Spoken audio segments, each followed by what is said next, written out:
You won't believe what unfolded at the African Union Summit in Addis Ababa. Burkina Faso's revolutionary leader, Captain Ibrahim Traoré, openly confronted one of Africa's longest-serving presidents. Live before the entire continent, the hall fell into stunned silence. Conversation stopped. Even the cameras hesitated. This wasn't diplomacy, it was a reckoning. And what Traoré said next sent tremors through capitals from Cairo to Cape Town. Stay with me, because what happened during those 11 minutes may permanently reshape how African leadership is judged. The meeting was meant to be routine, a standard session focused on economic growth and regional cooperation. 54 nations gathered beneath the vast dome of the African Union headquarters, flags aligned in perfect order. Leaders seated according to carefully calculated hierarchies of power and seniority. Uganda's President Yoweri Museveni, now in his fourth decade in office, was scheduled to speak on infrastructure and investment prospects in East Africa. At 79, Museveni has become a permanent fixture at these summits, his presence as predictable as the sunrise over the Rift Valley. But this time, something felt different. Captain Ibrahim Traoré, the 36-year-old Burkinabe leader who rose to power through a popular military takeover just 2 years earlier, requested an unscheduled right of reply. The AU Secretariat, perhaps underestimating the young captain's intentions, approved it. That decision would soon haunt them. When Traoré walked to the podium, he wasn't dressed in the tailored suits favored by his peers. He wore his military fatigues, the same uniform he wore when mobilizing against corruption and foreign exploitation. His red beret sat firmly on his head, now a symbol of a new generation of African resistance. He carried no prepared notes, no teleprompter scrolled before him. What followed was raw, unscripted, and utterly unprecedented. President Museveni, Traoré began, his voice calm but razor-sharp. You have been in power since before I was born. When I was -2 years old, you promised Ugandans progress, prosperity, and freedom from tyranny. 38 years later, I ask you a simple question. Where is that progress? Where is that prosperity? The silence inside the chamber was overwhelming. Diplomats shifted uneasily. Members of the Ugandan delegation stared straight ahead, faces locked in disciplined neutrality. Museveni himself remained still, expression hidden behind his trademark glasses and cowboy hat. Traoré continued. You promised infrastructure, he said, his voice building like a storm. Yet today, more than 70% of rural Ugandans still lack reliable electricity. You promised healthcare, but maternal mortality remains among the highest on the continent. You promised education, yet millions of children still study under trees because classrooms were never built.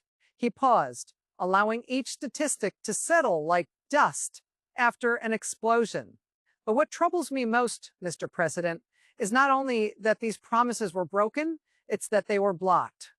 Progress didn't just fail, it was prevented. Anyone who challenged your vision was branded an enemy. Opposition figures jailed, journalists silenced. Young people met with tear gas and bullets for daring to imagine something better.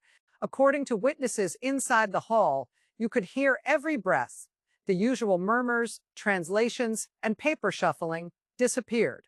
Old guards and rising leaders alike were witnessing something never seen before. 1. African leader holding another accountable using African values, collective responsibility, respect for ancestors, and protection of future generations. Traoré shifted his stance, his tone sharpening further. You and I both came to power through the barrel of a gun, he said. The difference is this. I pledge to use that power to dismantle systems that keep our people enslaved to foreign interests and corrupt elites. You made the same promise in 1986, but somewhere along the way, you became what you once fought. You became the strongman. You changed constitutions to stay in power.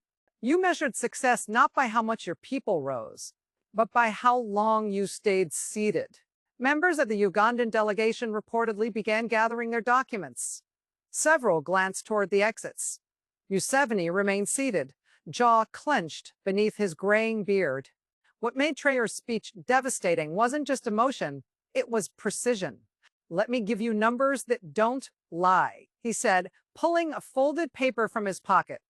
In 1986, Uganda's GDP per capita was about $300. After 38 years, it barely exceeds 900. Compare that to Rwanda, which rose from devastation to over 800 in just 3 decades. Ethiopia has quadrupled its output per person. Even Burkina Faso, landlocked and facing terrorism, has grown proportionally faster in the last 10 years than Uganda has under your entire rule. He cited recent African Development Bank findings showing Uganda's infrastructure ranking slipping behind regional peers. Transparency International, data indicating worsening corruption scores. Oil agreements with multinational corporations that promised billions but delivered little to ordinary citizens. Officials claim foreign investment is rising, Traoré said, barely containing his anger. But independent analysts show over 60% flows into military-linked or politically connected companies. The people receive nothing, the youth inherit nothing, the future is mortgaged while dynasties are secured. Then came the turn no one expected. "I do not say this to humiliate you," Traoré said, his voice softening. "I say it because Uganda deserves better. Africa deserves better. And because there was a time when you understood this." He quoted Museveni's own speeches from the 1980s and 90s, words about African solutions, rejecting neocolonialism, and building genuine democracy. The irony hung heavy in the air. "What happened to that man?" Traoré asked quietly. "What happens to revolutionaries when they hold power too long? Do we all become what we once opposed? This is my fear. That is why I have pledged to my people a return to civilian rule. Within 5 years, no excuses, because I have seen what happens when leaders confuse personal survival with national progress." Official AU photographers captured a remarkable moment. Several veteran leaders nodded almost imperceptibly. Younger delegates leaned forward. Museveni, for a brief second, looked away. The protocol required that Museveni be given the floor. The AU chairperson invited him to respond. Instead, the Ugandan president stood, adjusted his iconic hat, and walked out. His delegation followed in tense silence, footsteps echoing through the grand hall like a retreat. Veteran observers called it unprecedented. In decades of AU summits, no head of state had ever simply walked away from such a direct challenge. The symbolism was staggering. Social media erupted within minutes. The hashtag Africa Accountability surged across the continent. Young people from Nairobi to Lagos to Dakar shared clips with tears, fire emojis, and clenched fist reactions. Opinions split sharply. Some hailed Traoré as fearless, others condemned him as disrespectful. But the most telling reactions came from ordinary Ugandans. In Kampala's markets, on university campuses, and in rural villages, people gathered around phones and radios. "He said what we've thought for years." One student whispered anonymously, "But if we say it, we disappear." Within 72 hours, multiple African leaders referenced the moment. Tanzania's president spoke about term limits. Kenya's deputy president posted cryptic messages about service over power. Even South Africa's leadership reminded the liberation generation that freedom was meant for the people, not permanent rule. Uganda's official response was cautious and defensive, praising Museveni's long service and citing stability and development projects, notably without addressing Traoré's specific accusations. Meanwhile, in Ouagadougou, celebrations erupted. Traoré's image appeared in new murals beside Thomas Sankara. The message was unmistakable. A new generation had arrived, and it wasn't Takingang asking permission. Beyond the drama lies a deeper question. How long is too long for any leader to rule? When constitutions are rewritten, dissent and criminalized, and youth met with force, something fundamental breaks. Traoré's speech signals a possible shift: African leaders holding each other accountable, not for Western approval, but to honor liberation ideals. Yet one question remains unresolved.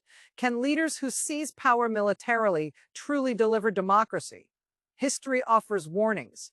Promises mean nothing without action. As the dust settles in Addis Ababa, one truth is clear. The conversation has changed. The era of hiding behind seniority and sovereignty is fading. Young Africans are demanding results, not rhetoric. Trotta's message wasn't just for Museveni. It was for every leader. Power belongs to the people. Legitimacy comes from delivery, not duration. Museveni has not responded publicly. His silence speaks loudly. So now I ask you, was Traoré right to confront him openly? Should African leaders call each other out more often? Or keep it behind closed doors? And can someone who comes to power by force truly build democracy?